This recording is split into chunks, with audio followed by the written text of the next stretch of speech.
সবাইকে নতুন ভিডিওতে স্বাগতম। একটি ছোট্ট ভিডিও নিয়ে চলে এসেছি আপনাদের মাঝে। আশা করছি সবার ভালো লাগবে। রাতের বেলা এখানে আমার দুলাভাই কিছু শাক আর কিছু ধুন্দুল নিয়ে এসেছে, আর ধুন্দুলগুলো ফ্রিজে রেখে দিলাম। শাকগুলো আমি আর আব্বা দুইজনে মিলে বেছে নিলাম। রাতের বেলা কাজ করলে কিন্তু সকালবেলা কাজটা অনেক হালকা হয়ে যায়, সেজন্য রাতের বেলা বসে বসে শাকগুলো পরিষ্কার করে নিলাম। কলমি শাক খেতে আমার অনেক বেশি ভালো লাগে, আর কলমি শাকটা আমার অনেক পছন্দ। যেভাবেই রান্না করুক না কেন, এটা কিন্তু ছোট মাছ দিয়েও ভালো লাগে, আবার শাক ভাজি করলেও ভালো লাগে। পরের দিন দুপুরবেলা আবার চলে এসেছি এখানে রান্নাবান্নার ভিডিও নিয়ে। রাতের বেলা শাকগুলো বেছে রেখে দিয়েছিলাম, সকালে কোনো কিছু ভিডিও করা হয়নি। আর দুপুরবেলা এখানে আপা গরুর মাংস বসিয়ে দিয়েছে।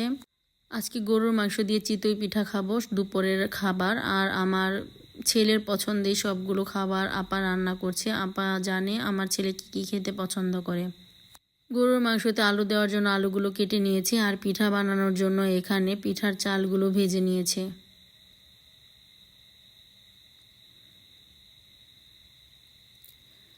এই তো গরুর মাংসটা কিন্তু প্রায় কষানো হয়ে গিয়েছে, আলু দিয়ে দিয়েছে। আর একটু নেড়েচেড়ে ঝোলটা শুকিয়ে গেলে এখানে ঝোলের পানি দিয়ে দেবে। আপা মাংস রান্না করছে, আর আমি চালগুলো ব্লেন্ড করে দেব তাদের ব্লেন্ডার মেশিনে। এই কাজটা সবসময় আমি সব জায়গায় করি। আমার শ্বশুর বাড়িতেও আমি চাল গুঁড়া করি, আপার বাড়িতে গেলেও আমি চাল গুঁড়া করে দিই। মাংসটা হতে থাকুক, ঢাকনা দিয়ে ঢেকে আস্তে আস্তে রান্না করুক। আর এখানে পিঠা বানানোর জন্য খাজও নামিয়ে রেখেছে, 2টা খাজি আজকে পিঠা বানাবে। এই তো আমি চালগুলো ব্লেন্ড করে নিচ্ছি। বেশ অনেকগুলো চাল ব্লেন্ড হয়ে গিয়েছে, আর অল্প একটু চাল আছে। এই মুহূর্তে কারেন্ট চলে গিয়েছে, আর একটু পরে আবার কারেন্ট চলে আসার পরে ব্লেন্ড করে দিয়েছিলাম। এরপর আপা চালের গুঁড়াগুলো এখন পিঠার ডো তৈরি করে নিচ্ছে। যতটুকু পানি দেওয়ার ততটুকু পানি দিয়ে পিঠার গোলাটা সুন্দর করে গুলে নিচ্ছে। এই কাজটা আমি একটু কম পারি, কারণ আমার ভয় লাগে, সেজন্য আমি এই কাজটা কখনোই করি না। এই তো আপা পিঠাগুলো তৈরি করে দিচ্ছে।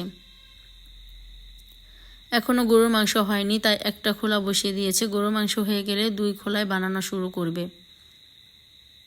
পিঠাগুলো কিন্তু খুব সুন্দর ফুলে উঠেছে, ফুলকো ফুলকো চিতই পিঠা হয়েছে। মাশাআল্লাহ, পিঠাগুলো দেখে অনেক সুন্দর লাগলো।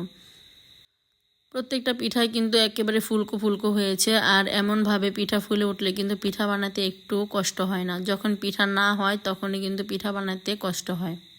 আপা অনেকক্ষণ পিঠা বানিয়েছে, তাকে দিয়েছি একটু রেস্ট নিতে। তারপর আমি আবার চলে এসেছি এখানে বানাতে, কারণ অনেকক্ষণ দাঁড়িয়ে থাকলে কিন্তু কোমর আর পা ব্যথা করে। সেই জন্য আপাকে বলেছি তুমি একটু রেস্ট নাও। আর আমি এখন কিছু পিঠা তৈরি করে নিই, আর কিছু তৈরি হয়ে গেলে সবাইকে একসাথে খাবার খেতে দিয়ে দেব। এখানে অনেকগুলো বড় বড় পিঠা তৈরি হয়ে গিয়েছে। বেশ অনেকগুলো ছোট ছোট পিঠাও তৈরি করে ফেলেছি। এরপর সবাইকে খাবার দিয়ে দেব খাওয়ার জন্য। এই তো পিঠাগুলো কিন্তু আস্তে আস্তে বানিয়ে নিয়েছি। এখন কিন্তু 2 খোলায় পিঠা বানানো হচ্ছে। ছোট পিঠাগুলো আরও বেশি সুন্দর করে ফুলে উঠেছে। এখন পিঠাগুলো তুলে নেব। ছোট একটা চামচের সাহায্যে পিঠাগুলো তুলতে একটু সুবিধা হয়, তাই চামচ দিয়ে দিয়েছি তোলার জন্য। এইভাবে তুললে একটু ভালোভাবে তোলা যায়। আমার এই ছোট ছোট ভিডিওগুলো যদি আপনাদের কাছে ভালো লাগে, অবশ্যই আমার চ্যানেলটা সাবস্ক্রাইব করে দেবেন। আর সাবস্ক্রাইব করা হলে পাশে থাকা ছোট্ট বেল আইকনটি প্রেস করে দেবেন। তাহলে আমি নতুন নতুন ভিডিও ছাড়ার সাথে সাথে আপনাদের কাছে নোটিফিকেশন চলে যাবে, আপনারা আমার ভিডিওটি দেখে নিতে পারবেন। সবাই মিলে খাবার খেতে বসে পড়েছি এখানে। আমার ছেলেরা, তারপর আমার বোনের মেয়েরা, আমার দুলাভাই, আমি, আমার আপা সবাই মিলেই বসে পড়েছি খাওয়ার জন্য। পিঠা বেশ অনেকগুলো বানিয়ে নিয়েছি। এখন সবাই মিলে দুপুরের খাবার খেয়ে নিচ্ছি। আর এই পিঠা আর মাংস কিন্তু আমাদের অনেক বেশি পছন্দ। আমরা প্রায় এই খাবারটা খেয়ে থাকি। বাচ্চাদের খাইয়ে দিয়ে আবার এখন আমিও বসে পড়েছি খাবার খাওয়ার জন্য। তাড়াতাড়ি করে খাবারটা খেয়ে নিচ্ছি, কারণ অনেক বেশি গরম লাগছে। আর এই পিঠাগুলো খেলে কিন্তু আরও বেশি গরম লাগে। এই তো পিঠা খেয়ে নিচ্ছি। আজকে এই পর্যন্তই। সবাই সুস্থ থাকবেন, ভালো থাকবেন। আল্লাহ হাফেজ। আসসালামু আলাইকুম।